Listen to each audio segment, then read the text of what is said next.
Buenas noches, muy buenas tardes compañeros. Mi nombre es Gabriel Fernando Guzmán Rodríguez, estudiante de Ingeniería de Sistemas de la UNAD. Desarrollo el curso de Arquitectura de Computadores y les vengo a hablar del procesador tipo RISC. Con la breve historia del procesador tipo RISC tenemos que en los años 50 el computador prácticamente funcionaba con software especial para cada tipo de máquina, o sea que no se podían, en la mayoría de los casos, tener software generales para diferentes tipos de máquinas debido a sus procesadores que eran totalmente diferentes. Ya para los años 60 nace la familia de los ordenadores System 360 de IBM, ligado a esta necesidad de poder producir computadores en línea o en masa. Entonces crean este tipo de familia, las cuales este tipo de procesadores pueden llegar a manejar el mismo tipo de instrucciones o el mismo tipo de programas para el mismo. Más adelante, años después, esto es lo que se conocería como los arquitectura de procesadores tipo SIX, que en español eso quiere decir computadores de conjunto de instrucciones complejas, que a su vez eso quiere decir es que simplemente se hacían una gran cantidad de instrucciones muy complejas para el procesamiento o el reconocimiento de los programas que se hacían, y esos programas eran reconocidos por este tipo de procesadores anexados a esta familia. Ya para los años 70 nace el procesador 801 de IBM. Ese es el primer RISC. Este no fue comercializado, fue diseñado específicamente para una función específica de un trabajo que se solicitó para RISC, para la empresa IBM. Por eso no fue comercializado. Las siglas de lo que es la arquitectura RISC quiere decir computadores de conjunto de instrucciones simples. Entonces ya pasamos de ser instrucciones complejas a tener procesadores con instrucciones más simples. Esto garantizaba un poco más la velocidad de lo que era el procesador. Ya para los años 80 se comercializa el primer procesador IBM, que se instalaba en el computador más conocido como el PCRT. No fue bien recibido comercialmente, duró unos años. La gente estaba más acostumbrada a lo que tenía que ver con los procesadores de arquitectura tipo SIX, eran mucho más fáciles de manejar para los programadores, ya que para lo que tenía que ver con los procesadores RISC, el problema de lo que tenía que ver con los procesadores era que el problema de la programación se la estaban complicando más a los programadores. En cambio, lo que tenía que ver con procesadores SIX, con la complejidad de estos estaba dentro del hardware. Entonces simplemente los que fabricaban los hardware eran los que tenían que crear la mayoría de las instrucciones y la mayoría de la arquitectura para los programadores. Entonces era mucho más sencillo para un programador hacerlo desde una arquitectura SIX que una RISC. Ya esto se viene corrigiendo, ya desde los años 90 se continúa, a pesar de esta inconveniente con los programadores, se continúa con los procesadores RISC, donde se empieza a comercializar los RS6000, PowerPC, los SPAR 8B, ya de 64 bits. Empezamos a ver procesadores que inician su carrera en lo que tiene que ver con servidores. Trata de pronto para suplir la necesidad o mitigar la necesidad del programador de que no se le complique tanto lo que tiene que ver con la parte de escritura de programas. Se trata de pasar esta complicación en lo que tiene que ver con los compiladores, con el fin de que el compilador sea el que supla esa necesidad y no haya esa complicación para el programador. Ya para el año 2006 en adelante pues se siguen empleando los procesadores Intel AMD de 64 bits. Ya aquí también encontramos que los procesadores de estructura tipo SIC tampoco desaparecen del todo. En estos momentos pues también tenemos procesadores que combinan estos dos tipos de arquitectura, que son a base de arquitectura tipo SIC, pero muchas de sus instrucciones internas están basadas en arquitectura RISC, o sea, son instrucciones más cortas y más fáciles de procesar por lo que tiene que ver con la máquina o la CPU. Las características de los fundamentales del procesador tipo RISC, encontramos tres características fundamentales. Hablando de características fundamentales, porque hay muchas más en ellas, pero las más fundamentales encontramos como la primera, que estas son solo instrucciones de carga, que las instrucciones solo se cargan y almacenan. En la memoria solo son las instrucciones de carga y almacenamiento. ¿Qué quiere decir con esto? Que el resto de instrucciones pues se están cargando en el conjunto de registro. Esto nos evita complicaciones en la velocidad de reconocimiento de lo que tiene que ver con el procesador. Se evitan muchos errores, ya que esto se suple con la creación de muchos más registros de propósito general. Como segunda característica encontramos las instrucciones de tamaño fijo presentadas en reducido número de formatos. Esto nos da la garantía también de una mucha más fácil de codificación por parte del procesador, llevando a una mayor velocidad en el mismo, que es lo que siempre se estaba buscando, mayor velocidad en el procesador. Y la tercera característica es disponer de muchos registros de propósito general, lo que estamos hablando. Al disponerse de más registros de propósito general, lo que hacemos es lograr de que la memoria no sea ocupada tanto. Eso nos evita lentitud en el procesador. Lo que tiene que ver con el flujo de instrucciones del procesador tipo RISC, encontramos unos flujos de instrucciones o unos conjuntos de instrucciones característicos. Empezamos con el conjunto de instrucciones de transferencia de datos, todo lo que tiene que ver con la copia de datos de un origen a un destino. Ahí encontramos las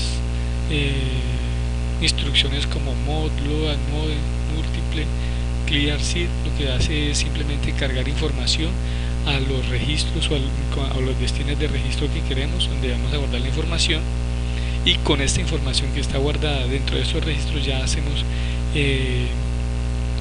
son utilizadas especialmente para el segundo conjunto de instrucciones, que son las instrucciones aritméticas, que son las operaciones con los datos. Ya cuando están cargadas en los registros, pues lo que se realiza son operaciones entre su contenido de registros. Entonces, dentro de esas encontramos lo que es el add, que es la suma, el subtract, que es la resta, el multiplicar, dividir, negar, que lo que hace es negar lo que tiene que ver con el signo de ese registro, cambiarlo de positivo a negativo, negativo a positivo, dependiendo de lo que necesitemos. Ya llegamos a las instrucciones lógicas, que ya se trabaja con operaciones booleanas de los bits, de bit a bit. Como sabemos, lo que encontramos en un computador son bits, unos y ceros. Entonces él hace sus comparaciones y dependiendo de la operación booleana o operación lógica que necesitemos de resultado, pues encontramos la respuesta. Dentro de estas instrucciones o con instrucciones encontramos las instrucciones AND, OR, SOR, NOT. Entre ellas pues hablamos de la AND, que es que si dos instrucciones son 1, pues la respuesta tiene que ser 1. Es la única forma de que una respuesta sea 1. La OR, que con alguna de las dos sea 1, ya la respuesta tiene que dar 1. La NOT, que hablamos de que la NOT, su respuesta, si se maneja un registro de 1, pues él simplemente lo niega y lo pone como 0, y viceversa. Dentro del otro conjunto flujo de instrucciones encontramos las instrucciones de control. Y allá hablamos de la modificación de secuencia normal de ejecución. Entonces son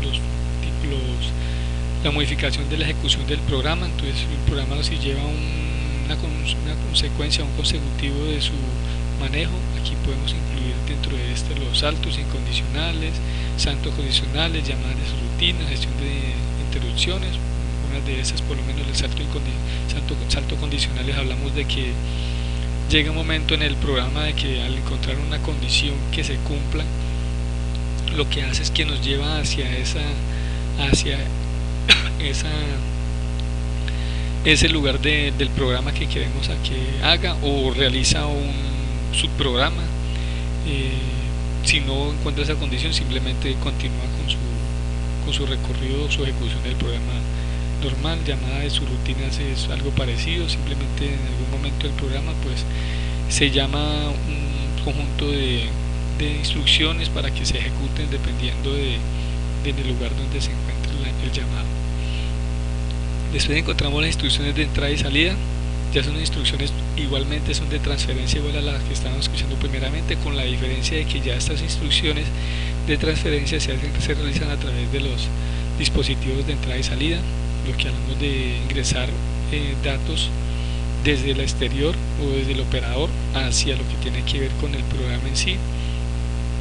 Los dígitos encontramos dentro de estas el input, el output, el test IO, el control IO. Entonces el input es para ingresar, el output para sacar información desde el programa. Y terminamos con las instrucciones de control y misceláneas. Ya esos son los que controlan la ejecución del programa. Entonces donde dice que tiene que parar el programa, donde da los saltos. Dentro de esas encontramos una que es muy utilizada, que es el NOP. De esta instrucción no es lo que hace, pues prácticamente se dice mucha gente que no hace nada, pero en realidad a veces no hacer nada no es lo mismo que estarse quieto. Y lo que hace esto es como parar o dejar quieto el programa durante un tiempo. Entonces esto se utiliza mucho es para cuando necesitamos darle tiempos a los programas, dependiendo de la cantidad de instrucciones que compongamos. Así va a ser la cantidad de tiempo que se va a demorar en pasar de una instrucción a otra. Ya cuando hablamos de los tipos de procesadores basados en RISC, encontramos entre los más significativos el PowerPC, desarrollado por IBM, soporta sistemas operativos como Macintosh, Windows NT y el OS2. Dentro de los otros encontramos el DEC Alpha, desarrollados por la empresa DEC, soporta sistemas operativos Open BMS, el TUR 64, código abierto de Linux, algunos sistemas operativos de Linux, DBS Unix, Windows NT, hasta se soportó hasta el Windows NT 4.0. Otro conocido es el MIPS, desarrollados por la empresa MIT Technology, soporta sistema operativo Windows embebidos, encapsulados. Se utiliza mucho para lo que tiene que ver con sistemas operativos portables, para equipos portables. Ya aquí vemos que este procesador se utiliza mucho en los routers Cisco, en los consolas de juegos como Nintendo 64, Sony PlayStation, este es portable. Se utiliza mucho por su capacidad, su velocidad, entonces, y su estructura es muy utilizada para lo que tiene que ver con lo que tiene que ver con video, pues por su velocidad. O entre otros encontramos otros ejemplos como los procesadores EE, el SPAR, el ARM, de empresas como Apple, Sony, que son empresas que son las que más han asumido lo que tiene que ver con la estructura RISC. Las características de la caché: encontramos la caché como la encargada de cargar la información necesaria en la comunicación entre un dispositivo rápido y uno más lento. Eso habla de que las cachés son un poco más lentas que el mismo procesador, pero lo que realizan es un apoyo al procesador para cuando le ejecutan o le solicitan una misma instrucción o un mismo proceso varias veces. Lo que hace es que la caché guarda esa información en la primera caché, en la caché L1, con el fin de que cuando sea solicitado otra vez ese proceso no tenga que volver a cumplir todo el procedimiento, sino que simplemente la llama o la búsqueda desde la caché L1. Esa cuenta con un apoyo que es la caché L2, un poco más lento que la L1. Su función es conservar información de lo que tiene que ver con la caché L1. Es un apoyo para la caché L1. Esa cuenta con dos espacios de memoria como es la caché exclusivo y la caché inclusivo. La caché exclusivo es cuando excluye información que ya no es necesaria, y la caché inclusiva es información que queda guardada y que es necesaria para la caché L1. Como tercer apoyo tienen la caché L3, que es una caché de tercer nivel y es alimentada por la caché L1 y la L2, o sea, es una memoria mucho más grande, más lenta que las otras dos, pero más grande, o sea que guarda una cantidad de información mayor, y muchas veces la información que no se encuentra en las otras dos primeras, en las dos primeras L1 y L2, entonces es encontrada en la caché L3. Cuando hablamos del multiproceso de las arquitecturas RISC, encontramos dos tipos de arquitectura.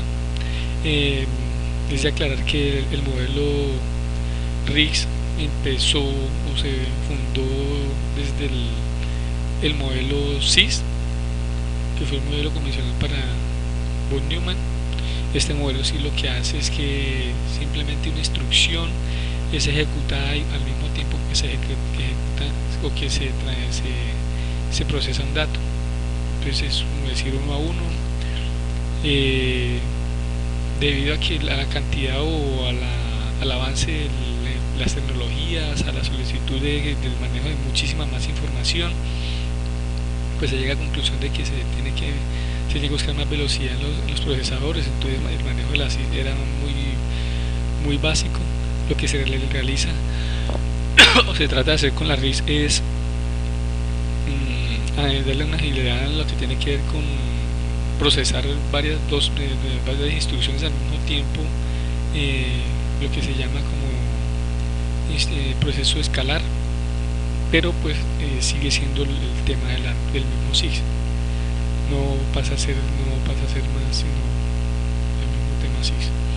Ya debido a esto, pues la necesidad, y seguimos con lo mismo, la necesidad de mucho más volumen, de mucha más información, se logra que pasar de un modelo SIS a un modelo SIN, que es de columnas del proceso de instrucción, se manejan ya lo que son múltiples datos. Entonces mientras una instrucción se está manejando, se están procesando varios datos con esa misma instrucción. Sigue avanzando y ya encontramos lo que tiene que ver con el modelo MIS, que es lo contrario, que ya lo que hace es que se manejan múltiples instrucciones al tiempo, y esto lo que hace es manejar un solo dato mientras manejas multiplicidad de instrucciones. Por último, ya se perfecciona y encontramos lo que ya es llamado ya como modelo multiproceso, es el modelo MINT, que es un modelo donde mientras se está generando varias instrucciones al mismo tiempo, también se pueden procesando o transportando varios datos. Este modelo es donde ya utiliza varios, se puede decir, procesadores en un mismo encapsulado. Esto nos sirve para darle más velocidad a lo que son los procesos, ya que muchas veces esos procesadores manejan independientemente sus tareas. De este se subdividen en dos tipos de multiprocesos. Encontramos el multiproceso de memoria compartida, donde en este encapsulado simplemente encontramos una memoria global, y esta memoria global lo que hace es compartirle, es compartida por los diferentes procesadores que están dentro de ese mismo espacio. Siempre llaman a lo que tiene que ver con esa memoria única. Ya lo que tiene que ver con la arquitectura de memoria distribuida, lo que realiza es que ya no se utiliza de una sola memoria, sino que cada procesador cuenta con su memoria, y es mucho más independiente que la compartida, ya que cada procesador prácticamente puede manejar sus tareas dependiendo de las tareas que necesite. Es bueno aclarar que estos procesadores pues son similares, o sea que cada procesador puede manejar la misma tarea, entonces no hay necesidad de pronto que no tienen unas tareas específicas o especiales para cada uno. Con esto doy por terminada mi presentación. Agradezco a mis compañeros por el curso y esperando que sea de su agrado lo presentado en este momento.